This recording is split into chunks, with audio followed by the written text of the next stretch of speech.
How do I even do that? I literally just asked you your name. All right, today, hello and welcome. This is For the Love of Sports. My name is Michael Brazil. This is a show where we get to talk about sports, we get to talk about business, and we get to talk about everything in between. Today, let's see if I can get it, Aaron. My incredible guest, Aaron Eisman. He's the author of You The got it. Evolution of Sports Social Media. He is a social content and community manager at Green Park Sports, which he just recently started. Aaron actually was on the show many moons ago. I think you were one of like the first 5 or 10 guests that I ended up having on this show when I started it back in 2018. Here we are, 2021. Not too bad, not too bad. Aaron, how you doing today, man? I'm doing great. Thanks for having me on again. And yeah, I loved talking. We were one of my first podcasts I got to talk on, and ever since then, I've tried to get on other podcasts, and it's been some have been good, but no one's been as good as your interview. So I appreciate Look it. at you, buttering me up already, Aaron. Well, hey, man, I appreciate you coming back on. I think this is a really cool conversation we're going to have, right? You just wrote this book. I'm not here to pat myself on the back, but I know I had a little bit of a hand to You try and did. get you to do that. Immediately when I came out with my book that I did, Winning in Sports Business, you reached out. You said, hey, man, how'd you do this? How did it go? I think I sold it pretty well. Sold it well enough that you went on and wrote your own, so I think it's awesome. But, Yes. Aaron, as you know, first question I have for everybody on the For the Love of Sports podcast is, why do you love sports so much? Yeah, I love sports, and I talked about this in the book and in a video that I promoted the book on. Was It was all about my brother, my dad, and I. All love sports. We grew up, watching sports together on TV. Vin Scully and Dodgers games, going to Oh, Rose Vince Bowl Scully. games. Just amazing thing to grow up in LA and like constantly consume sports. I mean, I would go down the driveway, I'd pick up the LA Times sports section every day from middle school on.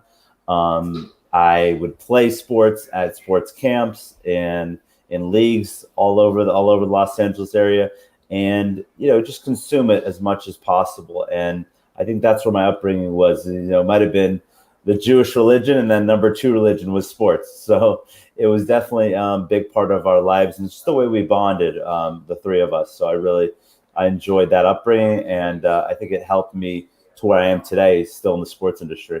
Yeah, there's a lot to learn from sports. There's a lot to learn from the sports religion. Absolutely. I completely agree with you on that one. And so, again, very excited to kind of get to dive into this a little bit one more time. Author of The Evolution of Sports Social Media. You and I met, I want to say back 2016 now, Hmm. 2016, 2017, sometime Yeah, around there.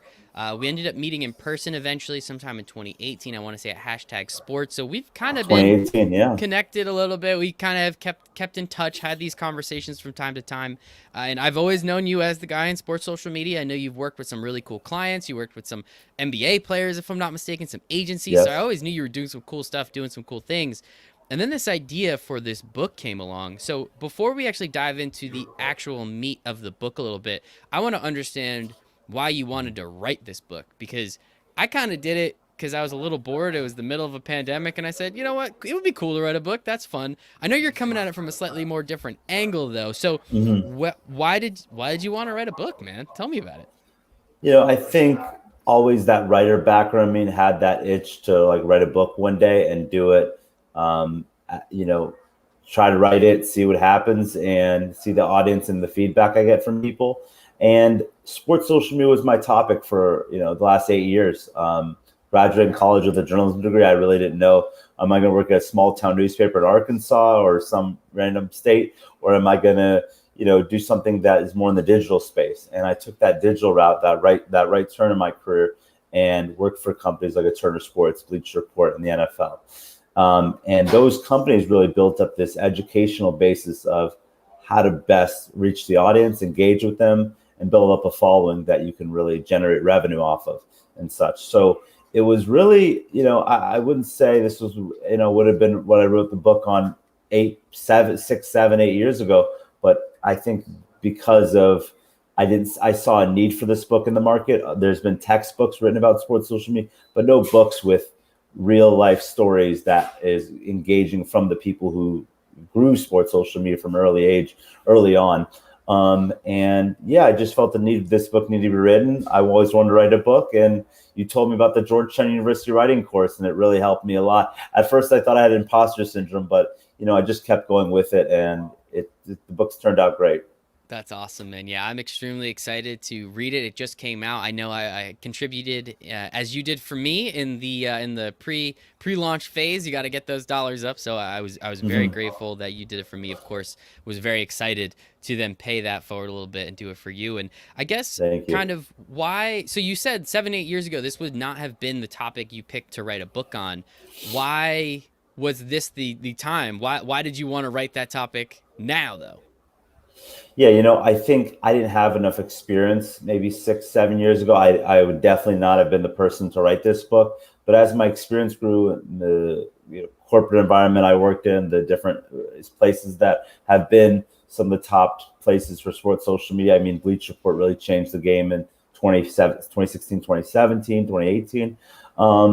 And Turner Sports, I was part of their first social media team. So the book was written because I needed extensive years of experience to get to this point where I can write about it, talk about it, engage my interviews into it as well.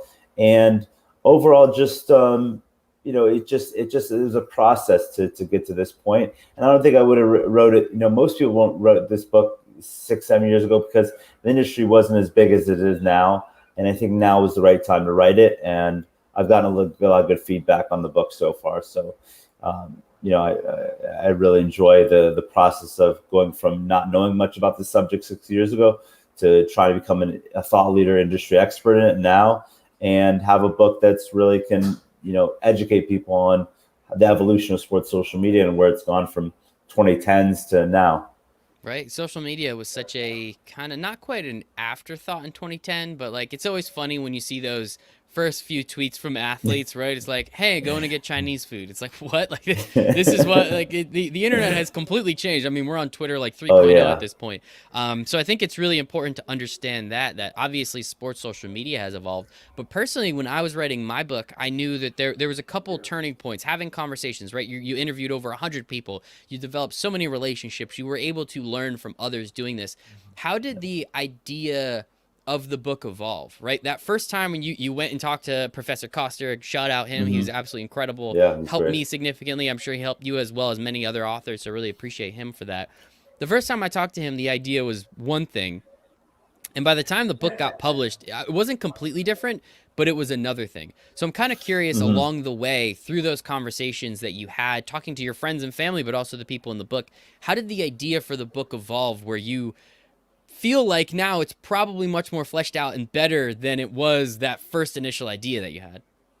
I think the first initial thought was calling it the golden era of sports social media, and to talk about the real mid 2010s where Bleach Report took over, ESPN shoved a lot of money into building out a team and money into generating money off of the social media. So I was going to talk about that a lot because I didn't think this was much of a topic in 2009, 2010, 2011, but I slowly started to see through interviews that this was starting to be percolating in people's heads, especially at ESPN. And I write a chapter about the birth of ESPN social media, and I talked to the guys who started social media there, and they were like thinking about this in 2009, 2010, 2011. They were producers for like the shows, like producers for Sports Nation, Michelle Beadle and Colin Coward back in the day, and they You were got also doing Michelle social Beadle media and on the Colin side. Cowherd in your book? I didn't. I wish, but I talked to the Uh guys that worked with them huh. side by side, and the higher ups that made the decision making behind ESPN social media. And so it really the book evolved as the book is called The Evolution of Sports and Social Media. It evolved to the point where I just it was just good timing to write it. It was just I learned a lot through all my interviews, and that's where chapters kind of kept growing because the more interviews I did, the more I learned about like athlete social media Hmm. or how branded content works or how um, you know these stories about how there's negative effects of sports social media, both in the things we learn about from, like, you'll see my book about Laramie Tunsil and his bong photo. You'll That learn was about wild. Kevin Durant and his multiple fake Twitter accounts. You'll learn a lot of like interesting stories, but I never thought about those types of things. I just kept thinking about in my book was the core principles of what I learned over a period of time and how those core principles have across social media have been important. but I've learned so many different things because of those interviews, and that helped evolve the book to where it is today.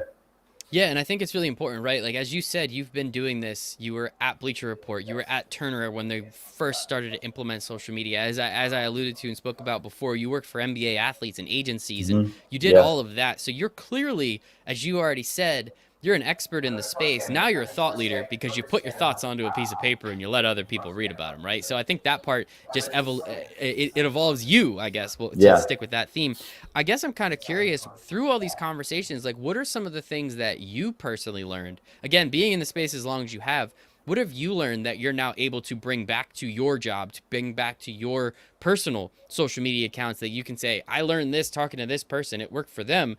I mean, I'd be crazy if I didn't try it, right?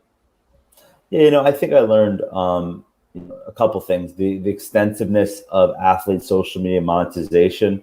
Doesn't matter if you're like a low end athlete. I've interviewed golfers and volleyball players and minor league baseball players for the book. To where you're a high end player. I interviewed people like Hunter Pence and JaVale McGee and other That's people awesome. that. So you could drastically show like everyone can make money as an athlete off social media. Doesn't matter if you're on the low end or higher end as an influencer, athlete, whatever it may be.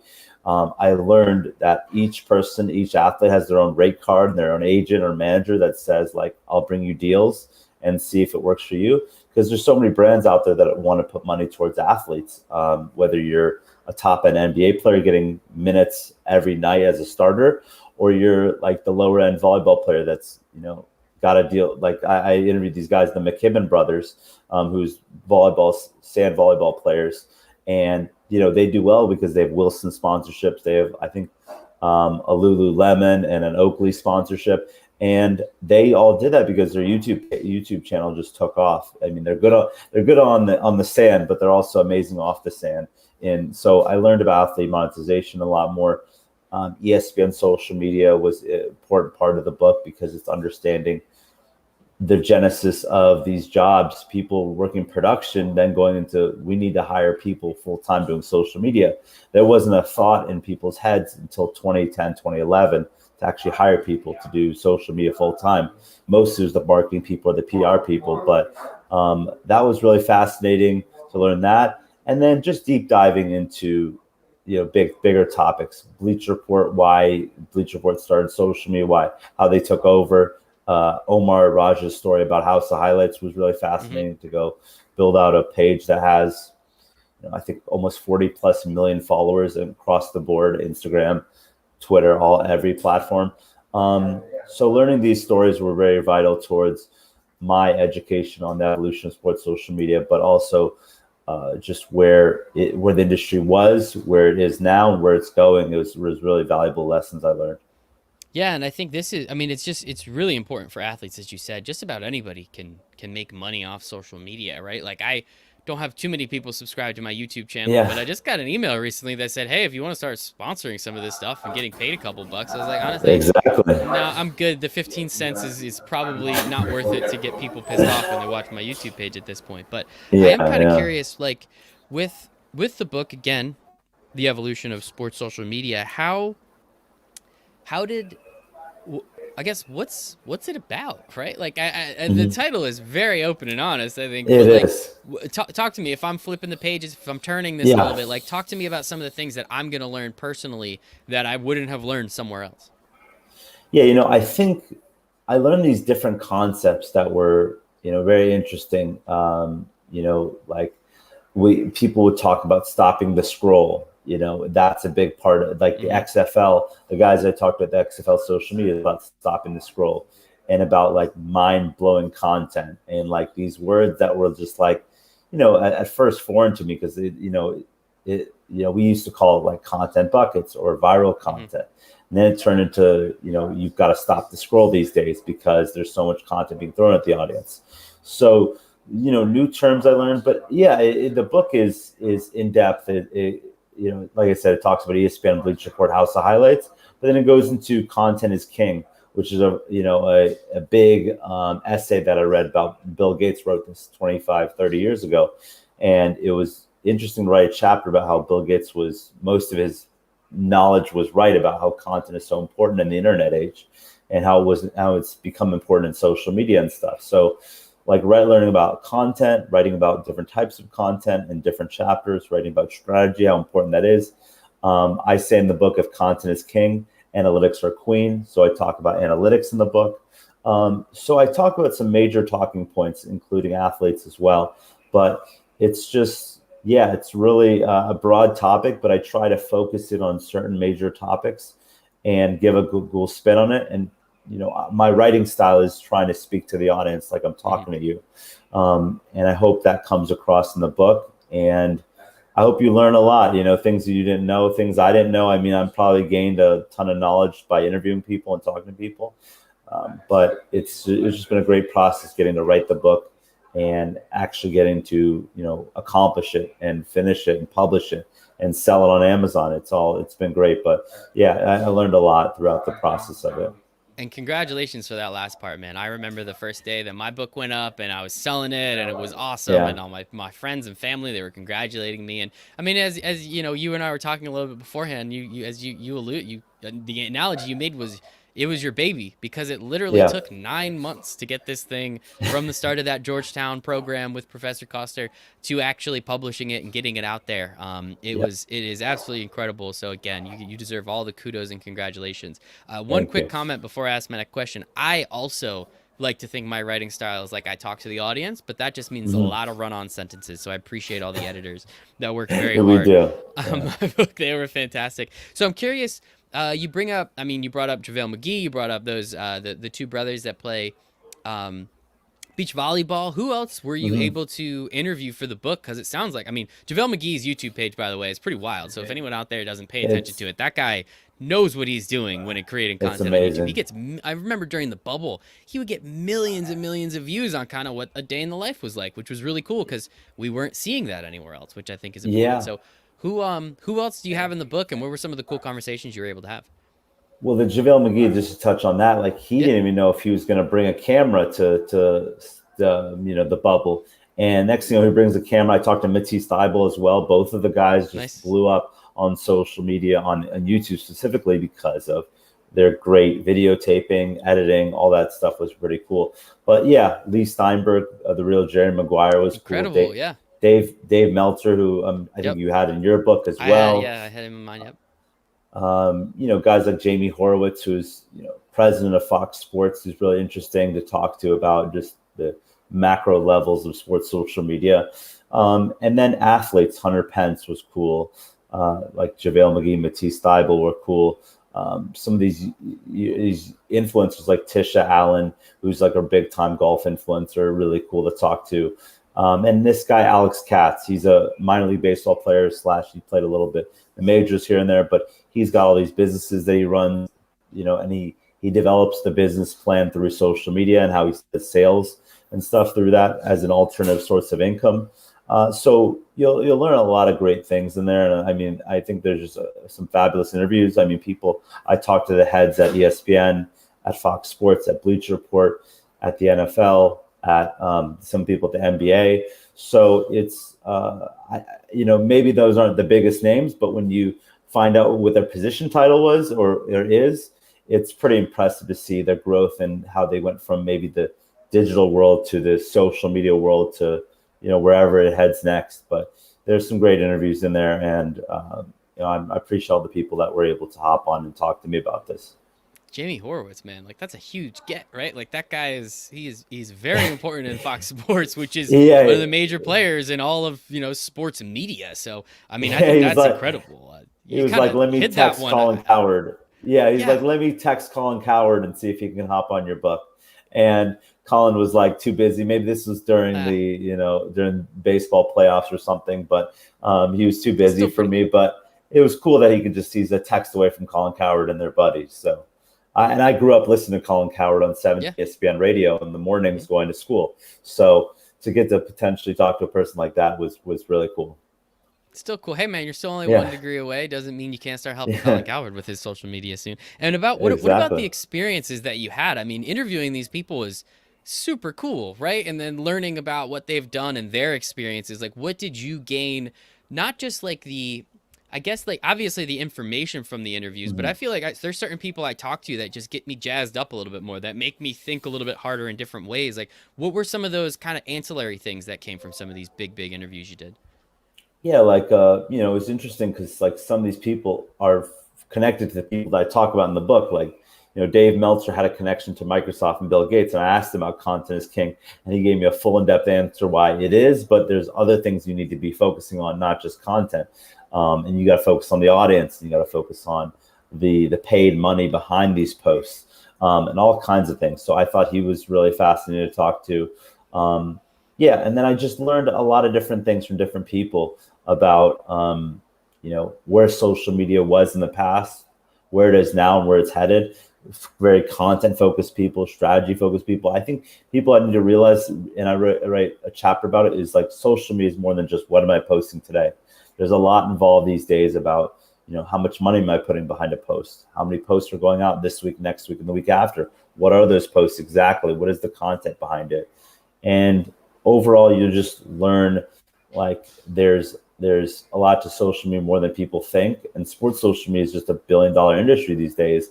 That it's just amazing the money generated from it. And I learned a lot about how like these are eye-opening discussions people had with me about just the millions of dollars involved in one post or two posts or a deal that happens at Bleacher Report and some big sponsor. I talked to people about that. All kinds of things that were really impactful for my knowledge, and that just helped brew more and more chapters because the more I learned, the more I understood. I got to do a chapter about this and then a chapter Mm-hmm. about that. Next, you got 14 chapters, and you're like 45,000 words. I'm like, I think I'm done. This is a great book, Uh-huh. and I don't know if I can add any more to it because I just learned so much off the interviews, and it was amazing to hear people's point of view on the industry, and where it's Love going and it. stuff like that.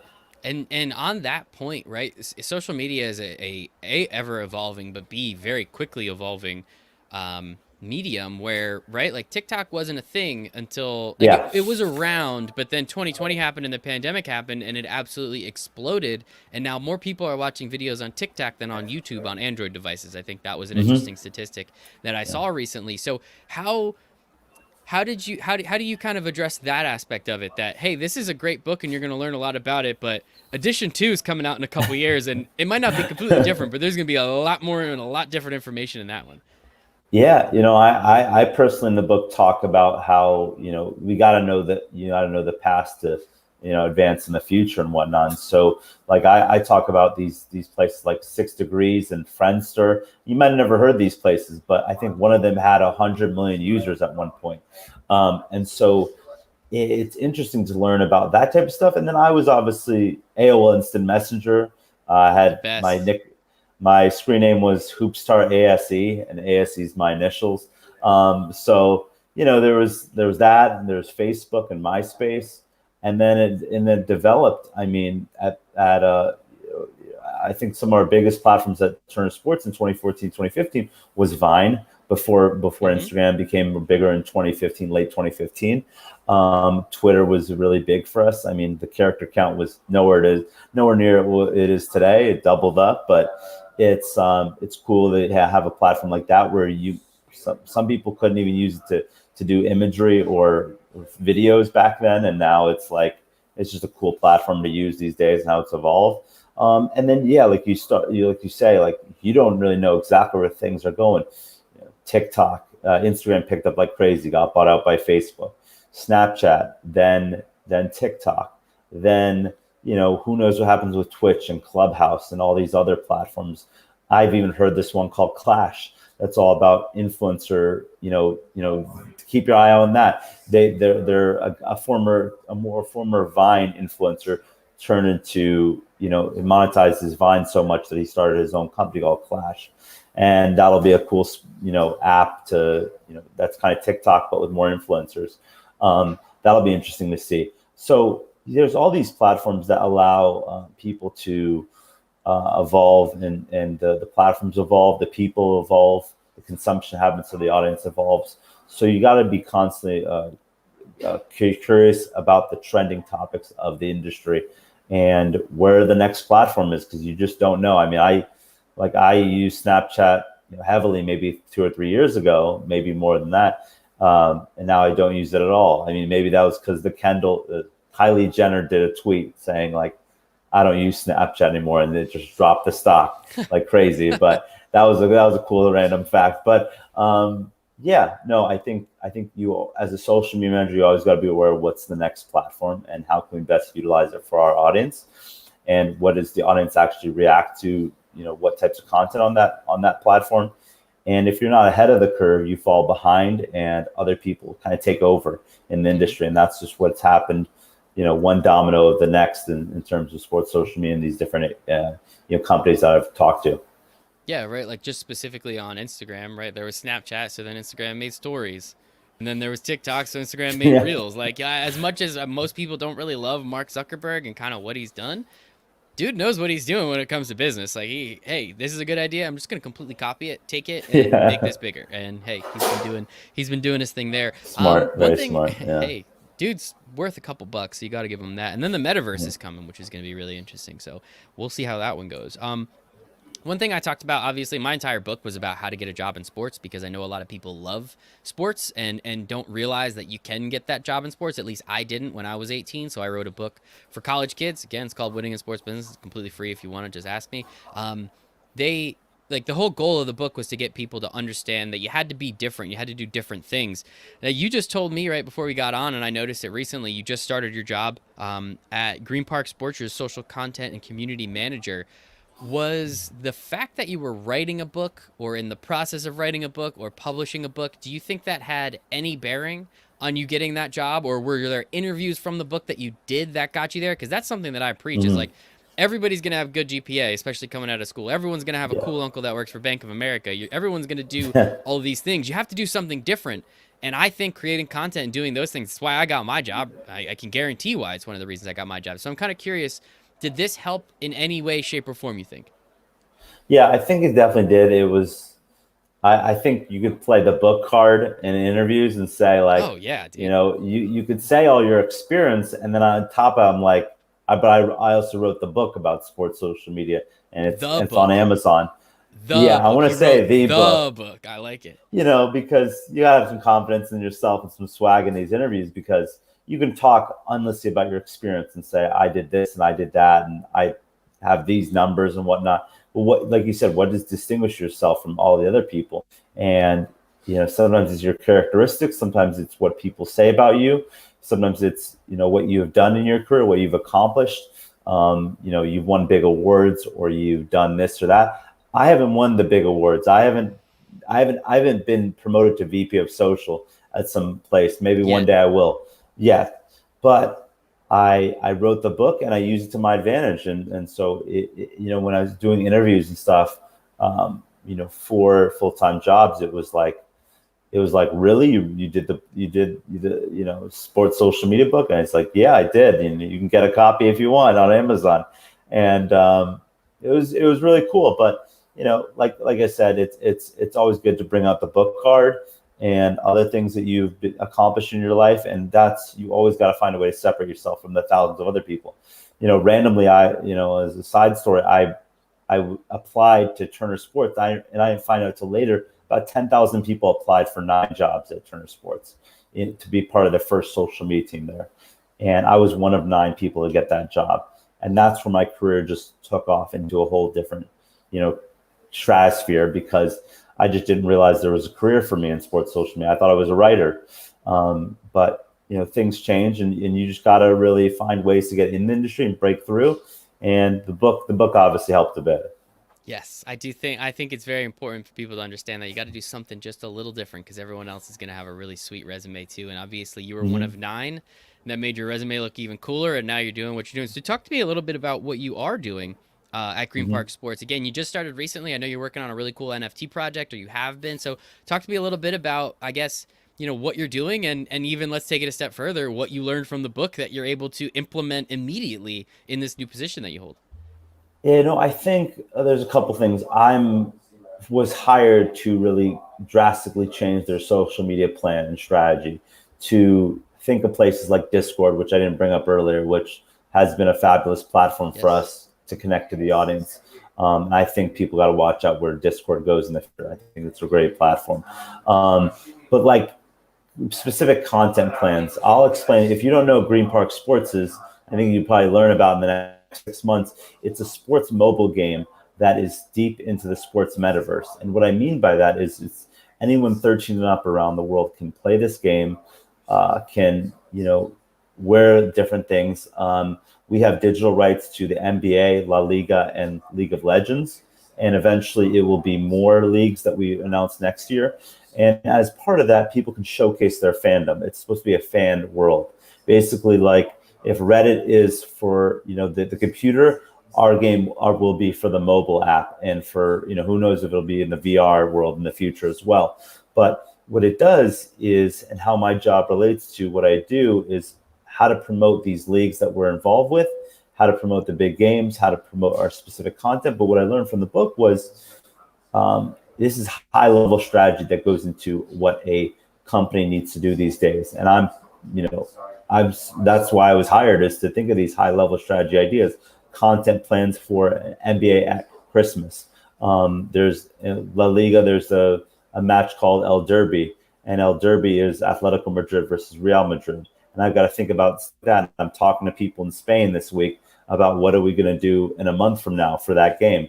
And so, there's a lot of cool things that my job entails now, and why I chose to join Green Park Sports. But overall, it was a really good offer, really good opportunity for me to grow their social channels and to eventually build out a team that I think I've always wanted to do in sports social media, was to have a team that I can grow under me, that I had experience with in the past jobs, and just show them that we can be one of the top mobile gaming apps in sports social media, if not, most of sports gaming in general. So it'll be exciting to see where we go and where we take it. But yeah, we had an NFT drop on Monday, did pretty well with it. And there's just, the sky is the limit with this company. So I'm excited to be a part of it. That's awesome, man. Well, kudos and congratulations there as well. The last question I have, man, is like, what's next? I mean, you're on this press junket, right? You're going on podcasts. I'm sure you're going on radio shows. You're getting your name out there, getting the idea of the Yeah. book out there. What? So you wrote this book. That's cool, but what does that lead to then? You got this cool job, but what does that lead to? What are some of the other things that are on your timeline that are on this goal sheet that you're trying to check off those boxes coming up? I think, maybe a couple of years ago, maybe 25, 26, I had these goals of, by the time I'm 30, I want to hit XYZ goals. And that's, me early on in my life, I was always very goal driven. Go to a good college and study journalism and get good grades and do this and that. But, and after you graduate college, you got to think of what your goals long term will be. And so my goal first off was, I built out a whole social media consulting business. Like you talked about earlier, I've worked with athletes, sports agencies, tech companies, startups, all kinds of businesses over the last 2.5 years. In the middle of the pandemic, I started, or before a pandemic started, but before the pandemic started, I started my own business, a consulting business. And I had no idea where it was going to go. And the pandemic kind of took me for a roller coaster, but it was good learning experience to the point where I am today. And I wanted to work for a startup specifically to build out social media. And this was just the right opportunity. And then what's next? I'll do a book launch party in New York City, Nice. probably one in LA and San Francisco as well, where I know people that, hopefully want to buy the book, but also learn about the stuff that I put in the book, and I could talk to them about it. I'll be on podcasts, radio shows, all kinds of things. I have a publicist friend that's going to help me get out there. Maybe a TV show here or there, that'd be great. But I'm not great in front of the camera, so we'll see what happens.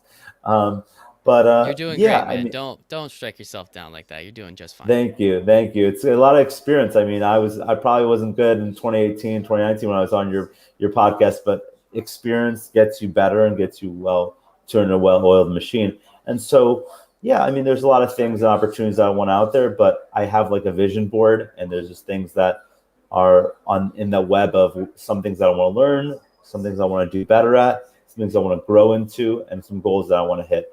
And if I could do a lot of that stuff and check things off the bucket list and the list of stuff I need to get better at and improve at, then I could just become an all around better, not just a better social media manager, but a better person, I think, in the long run. And that's what we always should focus on as people grow and stuff. Couldn't agree with you more, man. Always have that growth mindset. Been doing that for a while, and it's got me some good places. I'm very, very grateful for Good. where I'm at. And you are too, man. You're doing some cool stuff. I really love it. I'm Thank grateful that you. you called me that day. You said, "Hey, so I hear you're writing a book. Can you tell me about it?" And here you are How now, do I man. do it? Having three Yeah. different book launch parties. You're doing a lot of stuff, man. So, Aaron, this has been incredible. So, tell us, where can we buy the book? Give me all the information, social medias, anything that you want to tell us. Drop it all right here. Yeah, for social media, I think you still follow me, A Siegel Eisman. I'll give you that. It's ASIEGAL, and then you can see it below Eisman, EISMAN. So follow me Twitter, Instagram, LinkedIn. I think is one of the most underrated platforms. Add me on LinkedIn. I do some great stuff there. Some good sports news and social media news on there. I speak to people about. And for the book, get the book on Amazon. It's $13.99 for soft cover, $23.99 for hardcover. I didn't choose those prices; my publisher did. But hopefully it sells and does well. It's on Barnes and Nobles and other book websites. So just search "The Evolution of Sports Social Media," and it will pop up as the number two or third thing on Amazon search results right now, and on Google search results it'll be one or two that you'll see. So find it wherever you can. I appreciate any support you can do, and this might, if I generate enough revenue on book one, I'll obviously talk to my publisher about book two. So it'd be Can't definitely very wait, man. exciting. Can't wait. I'm very excited to read it myself. Very, very excited. I'm actually just finishing up a book now, so I think it's going to come at the perfect time. But Good. sincerely, Yeah. Aaron Eisman, author of The Evolution of Sports Social Media, social content, and community manager at Green Park Sports. Appreciate it, friend. We've been doing this thing for 4 or 5 years now. I'm excited for the next one. Yeah, yeah. I'll be on for the next book or I'll talk to you about Green Park Sports or whatever you want to talk about. I appreciate the time, and thanks for letting me promote the book as well. I think it's going to be a game changing book in the industry. I hope so, man. I'll do my best. I appreciate it, man. Thank you. Bye, everybody. Thank you.